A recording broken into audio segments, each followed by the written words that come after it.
नमस्ते। मैं राजस्थान शिक्षा महाविद्यालय की प्रवक्ता अंजू जांगिड़। आज बीएड सेकेंड ईयर का विषय लिंग, विद्यालय एवं समाज की यूनिट संख्या फर्स्ट का टॉपिक लिंग के बारे में विस्तृत चर्चा करूंगी।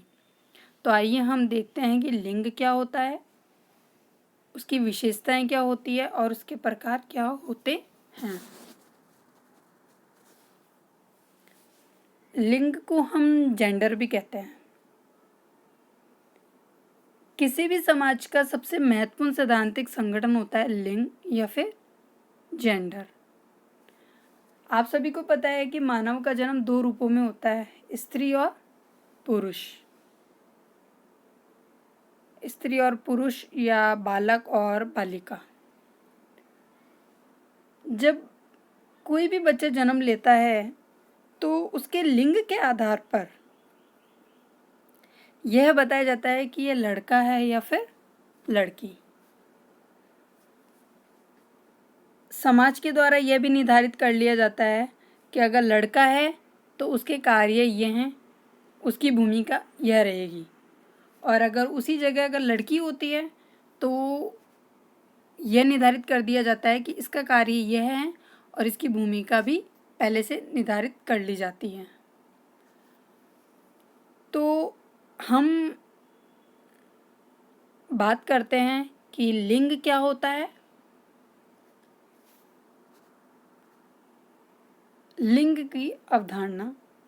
लिंग से हमारा तात्पर्य है कि जिस शब्द से स्त्री या पुरुष होने का बोध हो उसे लिंग कहते हैं। अब हम बात करते हैं कि स्त्री और पुरुष होने का बोध कैसे हो। तो पुरुष एवं महिलाओं के जननांगों एवं शरीर के आकार के आधार पर जो अंतर होता है उसे लिंग कहते हैं।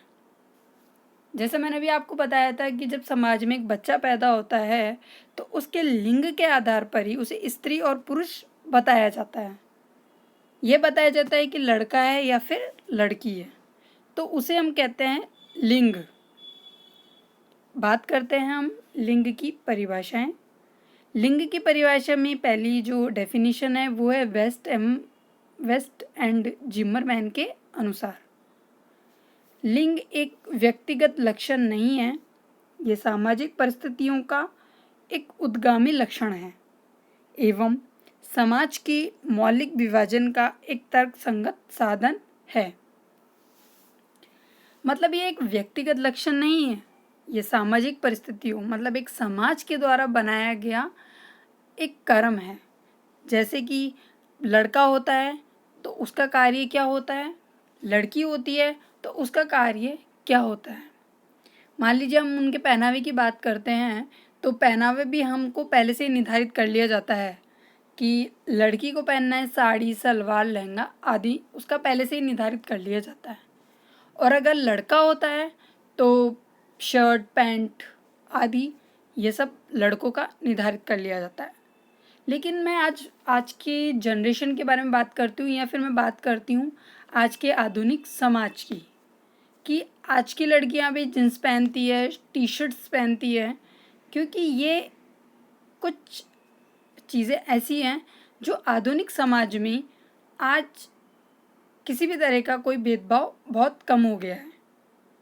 तो आगे हम बात करते हैं विश्व स्वास्थ्य संगठन के अनुसार लिंग पुरुषों एवं महिलाओं के लिए सामाजिक संचरित भूमिकाओं, व्यवहारों, गतिविधियों एवं लक्षणों की एक प्रदत्त समाज में उपयुक्त व्यवस्था है, जबकि लैंगिकता तथा इससे संबंधित जैविक कार्य अनुभवी रूप से अभिकर्मित है।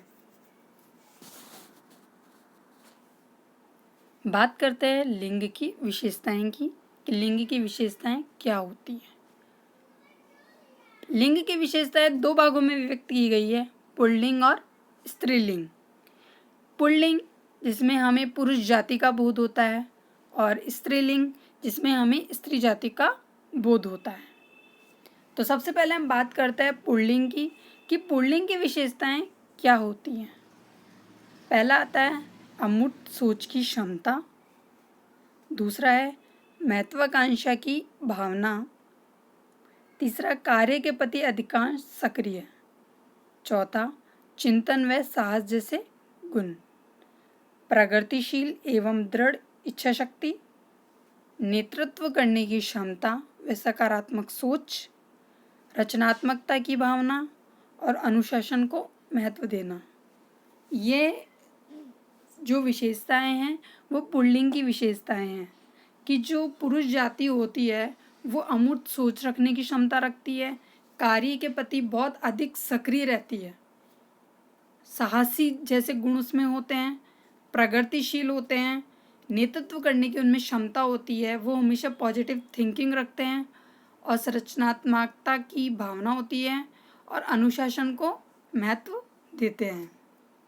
आगे हम बात करते हैं स्त्रीलिंग की, जो हमें स्त्री जाति का बोध करवाती है। उसमें पहला है अधिकांशतः घर में रहना। समय के साथ अपने आप को परिस्थितियों के अनुकूल करने की क्षमता, भाईचारे की भावना एवं सहयोग की भावना अधिक होना, परिवार एवं बच्चों की देखभाल करना, परिश्रमी होना एवं शिष्टाचार के गुण होना, सहनशक्ति एवं ग्रहणशीलता, मित्रवत व्यवहार करना, पुरुषों की अपेक्षा अधिक दयालु, सद्भावनापूर्ण व्यवहार करना। स्त्रियां या फिर जो महिलाएं होती है वो अधिकांशतः घर में ही रहती हैं और उनमें इतनी क्षमता होती हैं कि वो अपने आप को किसी भी परिस्थिति में अनुकूलन कर लेती हैं। उनमें सहयोग की भावना होती है, उनमें परिवार और बच्चों की देखभाल करने की जिम्मेदारी होती है, वो बहुत अधिक परिश्रमी होती है, शिष्टाचार के गुण उसमें पाए जाते हैं, मित्रवत व्यवहार होता है और पुरुषों की अपेक्षा अधिक दयालु भी होती हैं और सद्भावनापूर्ण व्यवहार करती हैं।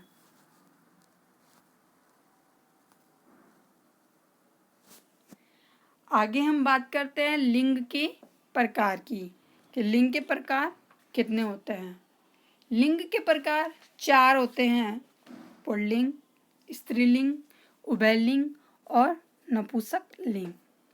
जैसा कि मैंने भी आपको बताया था कि पुल्लिंग का मतलब होता है जो पुरुष जाति का बोध करवाते हैं, स्त्रीलिंग जो स्त्री जाति का बोध करवाते हैं, उभयलिंग जो शारीरिक रूप से तो पुरुष या स्त्री होते हैं लेकिन उनके विचार, उनके व्यवहार, भाव, रहन सहन तथा प्रतिक्रियाएं विपरीत होती है।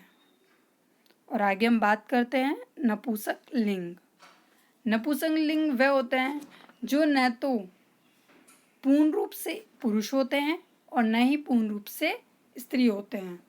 तो आइए हम देखते हैं, इनकी विस्तृत चर्चा करते हैं कि पुल्लिंग क्या होता है, स्त्रीलिंग क्या होता है, उभयलिंग क्या होता है और नपुंसक लिंग क्या होते हैं।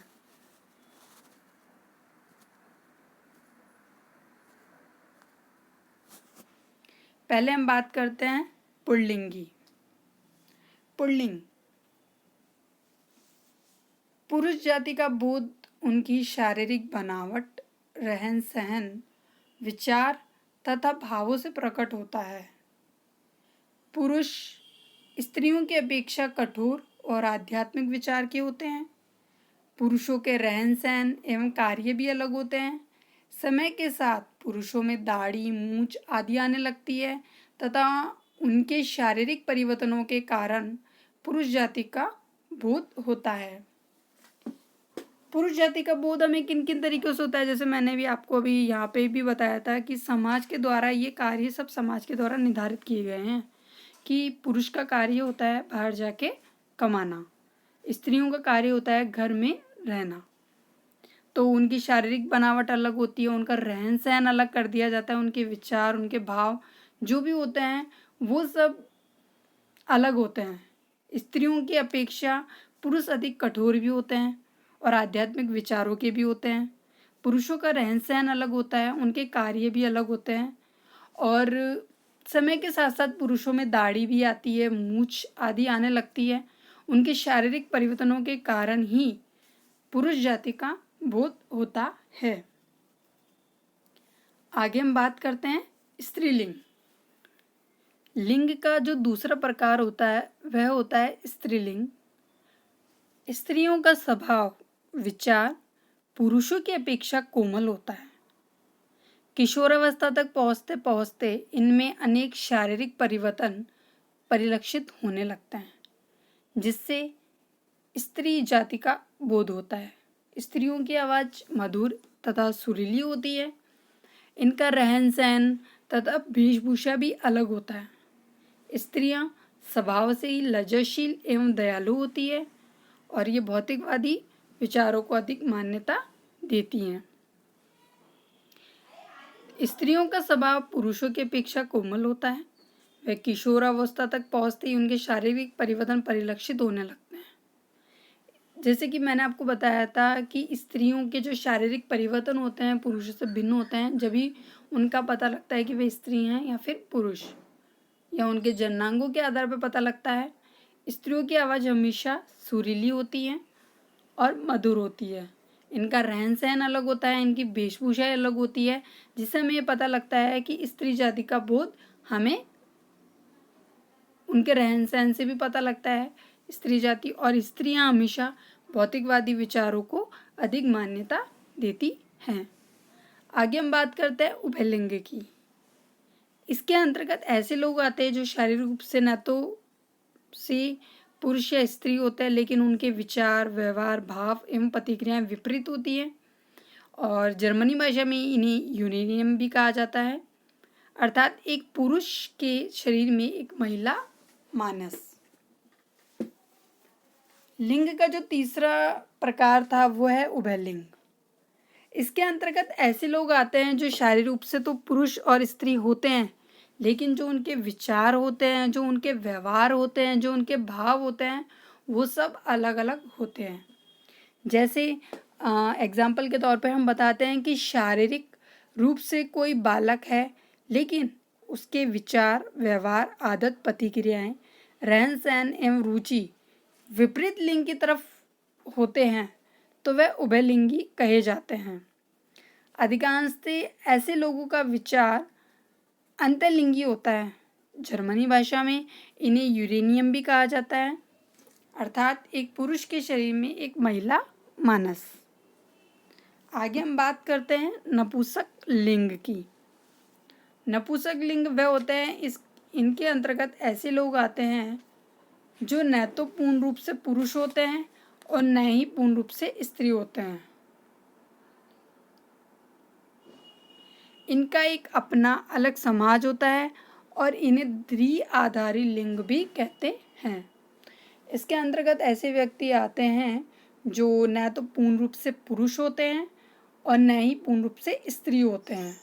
इनका एक अपना अलग समाज होता है और इनमें संतान उत्पत्ति की क्षमता नहीं होती है। इनके जो व्यवहार होते हैं, इनकी जो प्रतिक्रियाएं होती हैं, वो सामाजिक कार्य अपने समाज के अनुसार होते हैं। वर्तमान समय में इन्हें भी सामान्य लोगों की तरह सभी अधिकार प्रदान किए जा रहे हैं। यहाँ पे बात हो गई है कि लिंग के प्रकार कौन कौन से थे। पुल्लिंग, स्त्रीलिंग, उभयलिंग और नपुंसक लिंग।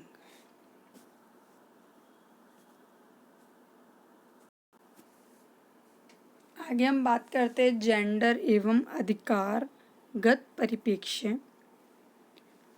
मानव सभ्यता के विकास के साथ साथ ही स्त्री पुरुषों ने अपनी भूमिका, कर्तव्य व अधिकार के बारे में जागरूकता बढ़ाना प्रारंभ किया। संयुक्त राष्ट्र संघ 10 दिसंबर 1948 को मानव अधिकारों का सार्वभौम घोषणा पत्र जारी किया, जिसमें इन 7 स्वतंत्रताओं का उल्लेख किया गया। पहला है भेदभाव से मुक्ति, सेकंड है भय से मुक्ति व सुरक्षा, अन्याय से मुक्ति, अभिव्यक्ति व विचारों की स्वतंत्रता, विकास की स्वतंत्रता और शोषण से मुक्ति व गरिमामय जीवन, और अभावों से मुक्ति, बेहतर जीवन स्तर। भारत ने अपने जो संविधान के अनुच्छेदों में सभी नागरिकों एवं मौलिक अधिकारों का प्रावधान किया गया है, और ये मौलिक अधिकार समानता का हक बिना किसी भेदभाव के, समान अवसर, स्वतंत्रता, छुआछूत उन्मूलन, समान न्याय, धर्म की स्वतंत्रता तथा अपनी संस्कृति को स्वतंत्र पहचान। तो देश में जो मानव और जो स्त्री और पुरुष हैं उनके अलग से उन्हें स्वतंत्रता दी गई है, जिससे वह अपने अधिकारों का हनन नहीं होने दें।